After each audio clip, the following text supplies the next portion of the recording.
Greetings, adventurers. I am Whisper. Welcome back to the library. Long time no post, huh? But I'm finally back and have shiny, new, exciting content planned, along with a brand new blog. I'm excited to be posting again and to have a bit of a different direction. There's so many fun things that I have planned, I just cannot wait to get started. Since it's been a while though, I thought I'd reintroduce myself. And what better way to do that than with a tag?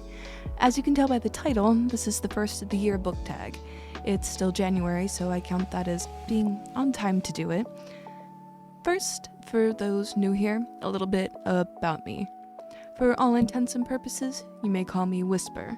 For the sake of my sanity, I've elected to keep the channel faceless for now, but I did get a fun new avatar upgrade. I'm 28, a Scorpio, American. I love horror comedies, fantasy, and sci-fi on occasion. I'm a self-taught writer and an avid gamer and movie watcher. I'm a lifelong reader, but the past couple of years I went through a bit of a reading slump. Ultimately, I ended up collecting more books than reading them. Until last year, that is. I got back into reading and managed 12 novels. I did a whole wrap-up of them over on my blog. I'll drop a link for that down in the description if you want to go check that out. I love storytelling of all kinds. Games, movies, anime, TV shows, comics, mangas, books, short stories, it doesn't matter. I just want to absorb and devour as many stories and worlds as I possibly can. And I wanted to share and talk about those adventures, so here I am. Now that you have a little bit of background about me, onto the video. In 2025, I decided to be a little ambitious with my reading goal. My aim is to double the amount of books that I read last year, bringing the total up to 24, or about 2 books a month, give or take. As I'm making this video, I am on track with 3 books under my belt. However, I also think it would be fun to do the 25 books in 2025 that's been floating around. So, with any luck, I'm hoping to squeak out another book before the end of the year. I am actually working on a whole video about the 25 books that are on my TBR, so keep an eye out for that. There's just tons of books that have been sitting on my TBR for ages, and I'm absolutely chomping at the bit to read them.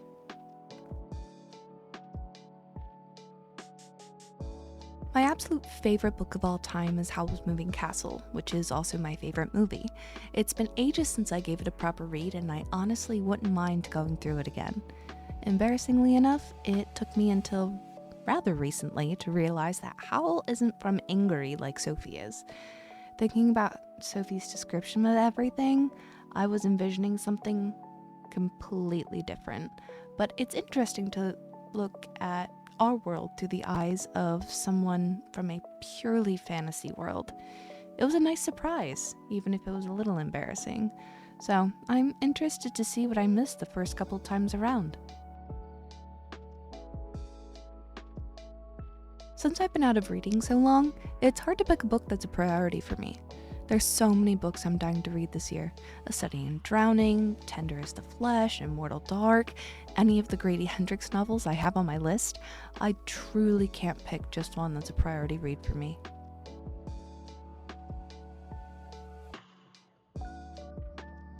S.T. Gibson wrote An Education in Malice, which was my first read of the year. I've been considering Diary of Blood off and on. However, after reading An Education in Malice, I'm not quite sure I want to. I wasn't super impressed with An Education in Malice, which I'll be doing an actual proper review on soon, probably over on the blog. The writing itself was fine, but the story was kind of lacking in a lot of ways. So if I end up changing my mind and reading A Diary of Blood, it definitely won't be until next year.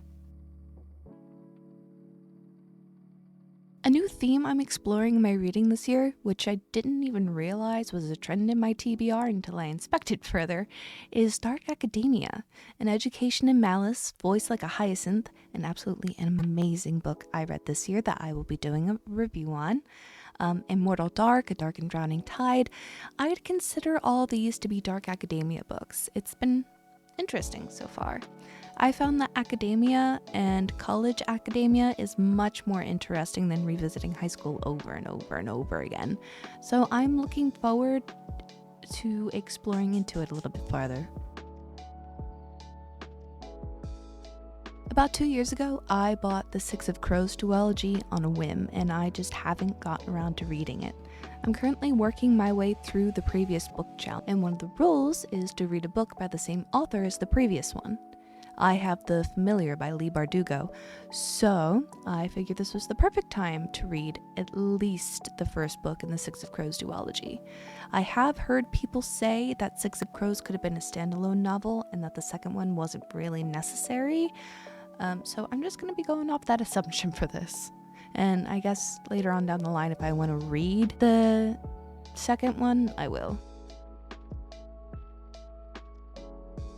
My most anticipated release of the year actually released earlier this month, which was Witchcraft for Wayward Girls by Grady Hendrix. I love his books, and I was so excited for this to come out. I was planning on buying it on release, but I was also planning on having a job when it came out. I've been unemployed for more than I've been employed over this last year, which hasn't happened since I was a teenager. So if you could subscribe, I would be really grateful.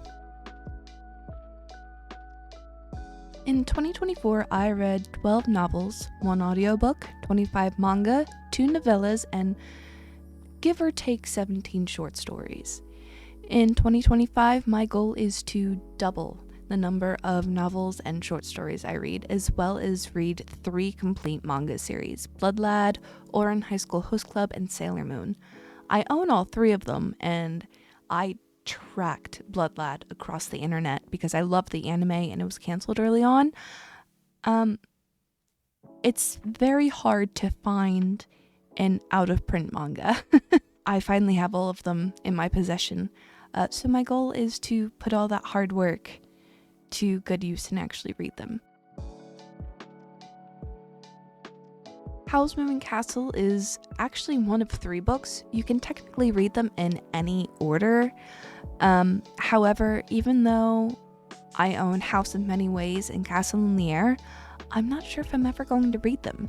As much as I love Howl's Moving Castle, the other books don't really focus on Howl and Sophie. They kind of act as secondary characters that come in and change the lives of the main characters in the book.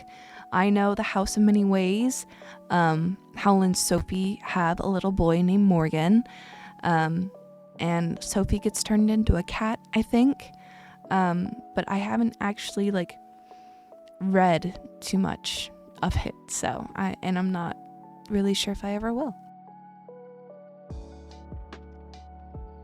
I decided after The Witcher show came out that I wanted to delve into the world. I have the first 3 books and own all of the games. I almost finished Blood of Elves once, but never actually did. So I figured out how to squeeze the first 3 books into the previous book challenge, so I'm excited to finally read them. Grady Hendrix was my auto-buy author of the year. I did pre-order Witchcraft for Wayward Girls as soon as I heard about it and as soon as it was available to be pre-ordered on Amazon. So I'm incredibly upset, to say the least, that I wasn't able to get it. But I guess later on in the year, I might be able to get it for myself as a little treat.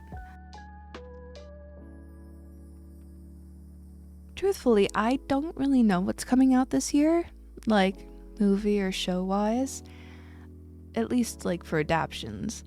I'm keeping an eye out for season 2 of Dandadan, which is a manga if that counts, and my husband and I are watching Sakamoto Days, but beyond that, I have no idea what adaptions are coming out this year or if there's even any I'd want to watch.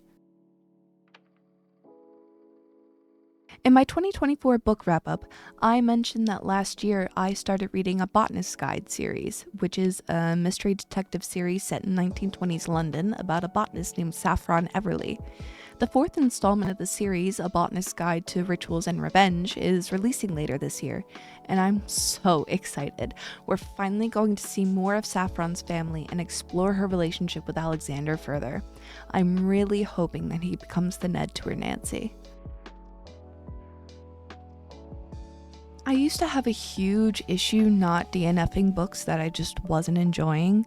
It didn't matter how much I struggled to get through them, I would force myself because I have a terrible habit of starting books but never finishing, whether I'm reading or writing it. But I learned that some books just aren't worth putting yourself through the struggle. That goes with audiobooks too. One audiobook I DNF'd because the narrator was obnoxious to listen to and put emphasis on the wrong words. It didn't help I didn't really care for the story. The whole thing was just kind of a mess. So I'm going to make sure I DNF any book that does not bring me joy. Time is too precious to waste on things that I don't like. I have a range of plans for the channel now that I'm back. I want to do book reviews, I have a couple video essays planned, some lists. They all include movies, games, and books. So I won't solely be focusing on books, but a variety of media. And I want to get into maybe even playing some story-driven games. That way we can take a look at that. Now that I'm getting back into reading as an adult, I'm really learning what tickles my fancy. I enjoy horror novels and detective mysteries. I'm still learning the types of things I enjoy to read about. I feel like this year's TBR list is very much stepping away from the young adult books I'd come to love, but I know there's a crap ton of other books out there waiting to be explored, and I'm excited to find some new favorites. I spend a lot of time scrolling through shorts, but I'm not subscribed to very many booktubers. I do want to change that this year. A lot of the ones that I follow are also author tubers, which is part of what I want this channel to be as well. But I do follow Emmy Reed's Diary of Creativity and Mads Rafferty. My advice for new bookish accounts, well, I guess really anyone who wants to make videos of any kind, is to just do it. Just go ahead and post. If you have something you want to talk about, a discussion you want to start, or a passion you want to share, the best thing you can do is just start. The first video may not be perfect, you may not have all the fancy equipment other bloggers try and push you to buy from their Amazon page, but that doesn't matter.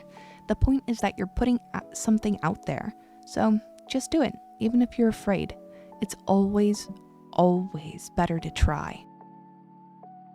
With that, it looks like we are at the end of our questions.